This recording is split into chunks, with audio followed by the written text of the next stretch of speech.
In this episode, I discuss Bulldog breeding, a topic not for the faint-hearted. There's a lot to consider, from financial risk to the emotional rollercoaster. So, if you're thinking of breeding your Bulldog, stay tuned for a reality check you won't want to miss.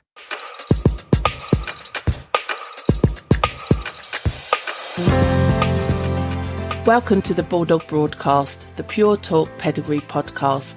Join me, Sarah Lamont, as we delve beyond the pedigree propaganda and misinformation surrounding the beloved Bulldog breed.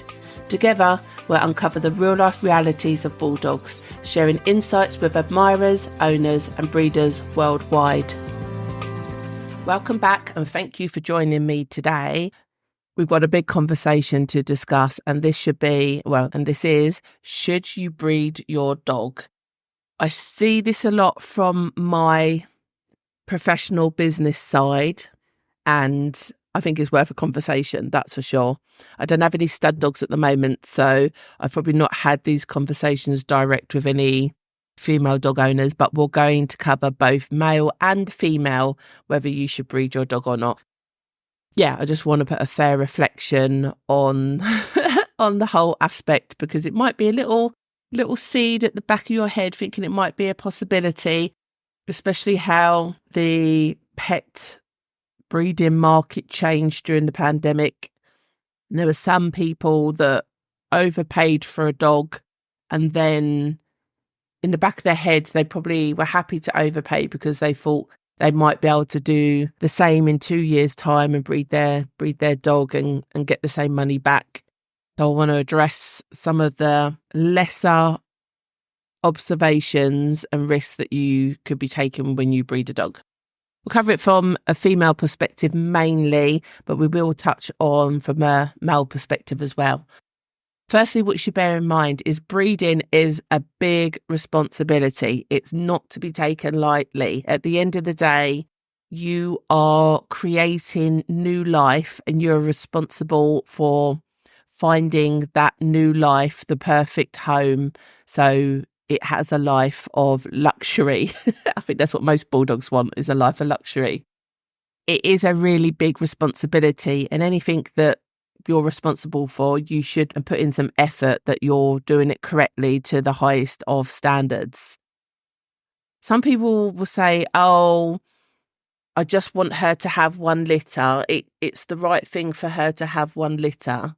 And maybe when she was in season, she was all really super fruity and she was trying to get the male's attention all the time. Well, that's just hormones. That's just her hormones programmed into her to what they should do, because for the species to carry on in existence, it needs to reproduce. And it is no different, to tell you people, it's no different in humans.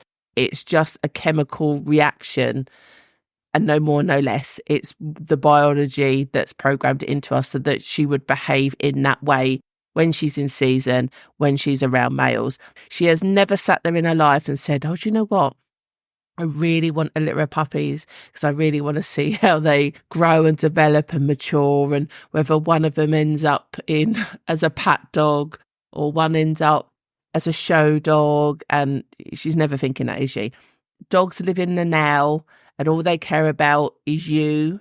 Basically, dogs are narcissistic because they think the whole world revolves around them. You are their number one person. So that's all they really care about, is you and them. Any behavioural changes that suggest to you that she wants puppies is just hormonal. Also, you need to check about, you might have a female and you might consider breeding her. You need to check whether she's endorsed. Most responsible breeders, when they have a litter of puppies, they will endorse that puppy not for breeding. There's 2 endorsements you can put on with the Kennel Club. One is not for breeding and one is not to have an export pedigree. So basically the dog could technically still be shipped abroad, but it couldn't be shown abroad. Now, the reason that breeders do this, and I endorse every single dog, even my own is endorsed, and anything I plan to keep, I endorse every puppy in every litter. The reasons that breeders do this is to safeguard, their bloodline. I don't want to be scrolling through pets at home, and I see it all the time from breeders that haven't endorsed. And you'll have someone pop up and it'll be some breeding that they probably didn't approve to. and their kennel name gets splattered all over the advert. And tell you now, you'll never see that with any of my dogs because I endorse everything.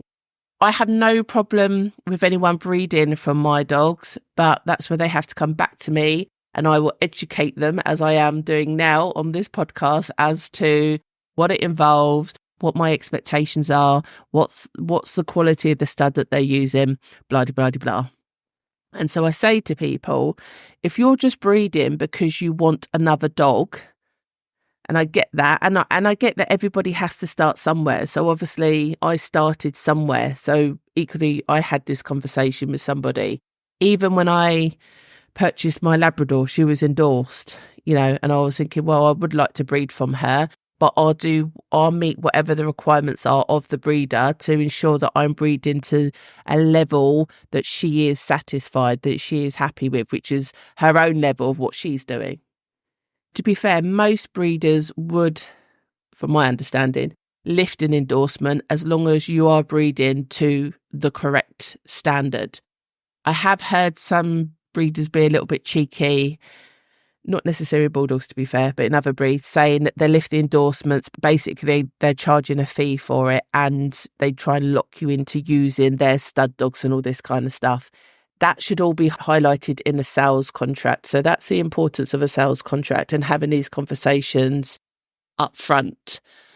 And if you're not getting a sales contract and if the lifting endorsement requirements aren't detailed in the sales contract, then and you think you might want to breed, then obviously you need to not buy that puppy. You need to go somewhere else. So that's a little bit of a side note. If an owner ever comes back to me and says, oh, we love her so much that we just want her to have one litter so we can keep a puppy, the risk is so great that it's literally not worth doing. If that's the only reason that you want to breed your dog is because you want one that's related to her, I just always just recommend that person just to go back to the breeder and buy another puppy. It's actually far cheaper and less riskier to do that than it is to attempt to breed your own dog. And I've had instances where, well, I'm going to come on to next, but you can end up being significantly out of pocket and have zero to show for it, where at least when you go and buy a puppy, you're definitely getting a puppy in exchange for the money that you give, and you don't have to have the sleepless nights. So in my opinion, if that's the reason that you want a puppy, go and buy one. It's a lot easier. Also, you need to think about if the breeding was accidental, so it wasn't planned, again, and slightly controversial, but you don't have to go through with it. You can mismate, it's called. You can mismate the female.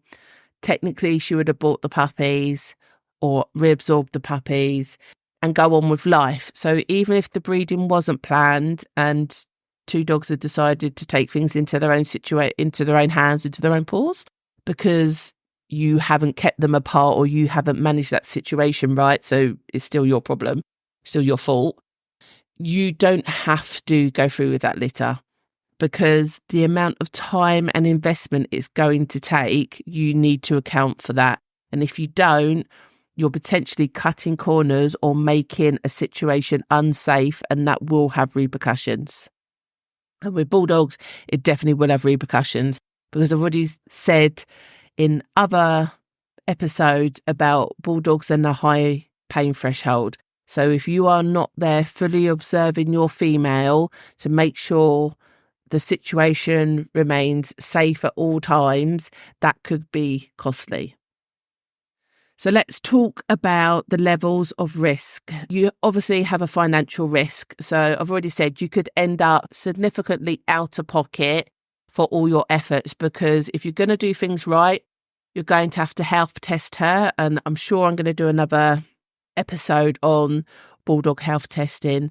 But basically, it's not just I took her to the vets and the vet said she's a really good example of her breed. No, you need to be testing eyes, heart, breathing, BOAS, overall conformation, knees. There's quite a lot to it. Yeah. So even on a basic level, there's quite a lot to it. There's not just a case of my vet says she's a good dog and that's why I'm breeding her.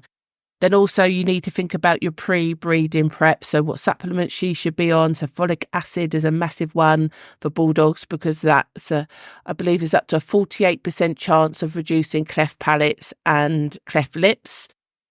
And then obviously you've got other things such as knowing when to breed out, ovulation testing, paying for your stud fee, potential C-section risks. Bulldogs are definitely of a higher elevated risk of a C-section. In my personal opinion, it's nothing to do with the myth of the puppies are born with such big heads. That's a load of rubbish. Their head's no bigger than most other dogs. To me, from my experience, is either because of inertia. So as a breed, they're just prone to not labouring correctly, which means more chance of a C-section, or also because of their body shape. Bulldogs are pear-shaped. They have narrow pelvises for the size of dog that they are compared to other breeds that their shoulders are as wide as their hips. So they're narrow pelvis and they don't have a flat top line, they have a rise to the top line. So technically a puppy has to go in and out and up and down. So in my opinion, that's why they're more prone to a C-section. Then obviously the time you need to take off of work to rear these puppies, and be under no illusion that you're going to have a Bulldog litter and you're just going to peep over the whelp in bed and she's just going to be there feeding them, licking them, cleaning them. Most Bulldogs, you're getting involved every 2 hours. You're making sure the pups are latched on. Milk production and is driven by hormones, and that can generally all kick in slower if you've had a female that's had a C-section, which means you're getting involved more. You might have to toilet them, make sure they're all latched on, check that her milk has come in, check that she's all fine because she's now had a major operation. And with any operation, there is always risks. Any surgery, there's always risks. If you think you're still going to work your 9 to 5 and rear a Bulldog litter, equally, that's not going to happen either. Then you need to think about the cost of puppy provisions, and also, do you really want to use your annual leave rearing Bulldog puppies? That's something to bear in mind as well, because I know I wouldn't. I'd rather actually be on holiday and enjoy myself. Then you need to think about puppy provisions, buying your whelp in bed, your puppy pens, any puppy food, toys, bedding, wormer, and then furthermore so, kennel club paper registrations, puppy vet check, vaccinations. The list literally goes on and on and on. As I've said, if you want a new puppy, I would just go and buy one. And obviously, if you like the one that you've got, then just go back to that breeder and get another one. And I'm sure like 99% of the time, they will give you a little bit of a cheeky discount because you're already vetted. They're already happy with the home. You've already proved to them you've looked after the dog really well. Yeah, I just can't see how you could go wrong with just sticking to that plan rather than deciding to go this route yourself. What you also need to remember is that breeding does not come without any risks. So you could potentially breed your female, spend all that money, do the C-section if it's required, pay your stud fee, blah, blah, blah, blah, and then you lose the whole entire litter. It's not a nice thing to think about, but it happens. I've been in that situation. I had to C-section at 57 days because the female was really poorly. And that resulted in 8 dead pups and a £3,000 vet bill because it was a bank holiday weekend. And I tell you now, that was a long time ago. So it'd be even more now. That was probably 6 years ago. It would be a lot more now. And worse still, you could potentially lose your female. So you are risking something. It's not risk-free. I've lost a female, again, wasn't coping very well with her pregnancy, and she actually passed 4 hours before her C-section. I just can't emphasize enough how much of a risk that you're taking just to have another puppy. And then also, which people don't take into account, is the emotional risk. It's hard bloody work. When you're on such an emotional roller coaster and you're tired, it's really hard to remain stable and functioning. So, as I've already said, a Bulldog generally needs 2 hourly feeds for the first 2 weeks of its life, and that is night and day. If you're ready for that kind of torture, then feel free, crack on. Likewise, you can't leave mum unattended with the puppies, and that's generally because other breeds do, and they're still taking a minor risk, like they still have to monitor them, potentially put in rails in the pen so puppies don't get crushed. But the thing with Bulldogs is they're short in back. Unlike most dogs, they don't curl up. Like you'll see them, they're always laying out like a rug. They can't curl up because they're so short in back, so they can't necessarily see where they're sitting. And they're big, they've got big old bums and big old thighs on them, so they can easily crush a puppy unknowingly. You're going to need to be there to monitor them, and that's going to need a lot of time, care and attention. Like I said, you're not cracking on with your work at the same time. You're not just popping in and out. You're with her 24/7 to supervise that. Okay, yep, you'll get to learn a new skill set, I suppose. It might be a high pressurized one and a condensed one. And I understand some people say, oh, I just want the family to go through this experience. Honestly, I'd if that's the case, I'd just go to like the local farm during lambing and have that experience, or buy, I don't know, a rabbit and let a rabbit have a litter. Not that I even condone that, to be fair. So I don't know, buy a different breed of dog that's easier to breed. I cannot emphasize how much that if you decide to breed a Bulldog, you are literally jumping in at the deep end of a swimming pool, hoping you can swim. That's all I can say. And then obviously the big responsibility is you need to be able to correctly attract good puppy owners, and then have the ability to vet them correctly and be able to place the puppy suitably. And it's all well and good saying, oh, I've got loads of friends and family interested. I know my friends and family, and I wouldn't give them, most of them, I wouldn't let them have one of my dogs. Because you know them, you should know how suitable they are as a potential dog owner. And sometimes that's not always the case. And then you have to have a hard conversation as to why they're not suitable. Most people, when they're friends and family, they expect friends and family rates. So if you're up for that, that's fine. But you would have most likely had a significant financial outlay just to get to balance your books, just to get to zero. Now, on the flip side, if you have a male and you're thinking, oh yeah, maybe I should stud out my male. He's like super handsome and I know he's from a good pedigree. Like I made the effort myself to find a good breeder, so I know he's really good stuff. Now you need to ask yourself, you need to go down the same route of the dog needs to be health tested. And you need to think to yourself, why would anyone want to use my dog? If he was on a dating app, what would draw anyone to him? Again, you need to do your health testing. There's no reason why, well, any dog should be bred without health testing. But there's no reason why somebody's going to pay you a stud fee for a dog that isn't health tested. You're going to have to spend some money out on your health testing, and you're not going to know the results until you do it, and then you're not going to know whether it's worth doing or not. So that's a little bit of a chicken and egg situation. You also need to think about what other credentials does he have? He's just a health tested male? Okay, there's plenty of health tested males. But like I said, there is a breed standard of what the perfect Bulldog should look like. How much of his traits, credentials, assets fulfill the breed standard. Otherwise, what's the point of breeding a health-tested Bulldog that could potentially still look like a boxer? That's still not a Bulldog, is it? He's not carrying the correct traits to reproduce high quality Bulldogs. So it's not just about health, it is about breed type at the same time. You also need to think about what help and advice and support can you offer the people using your dog. Say they come and use your dog, it works. I mean, you're going to have to learn the ins and outs about ovulation testing, optimal time to breed, who can help you ensure that a breeding's done safely, doesn't put your dog at risk, doesn't put the female at risk, about pregnancy scanning, where best to get that done. But then even vets, potential C-section, or I mean, you always just need to have that as a backup just in case, not saying it's imperative. What advice can you offer them? If you've never reared a litter yourself, when they phone you up asking for help, how are you going to support them and help them? Because there's a part of, you've made this, you've helped them create these puppies, so you're slightly accountable that they do a good job. If you've never reared a litter before, helping somebody else rear theirs is probably going to be quite difficult. And again, what about placing the puppies?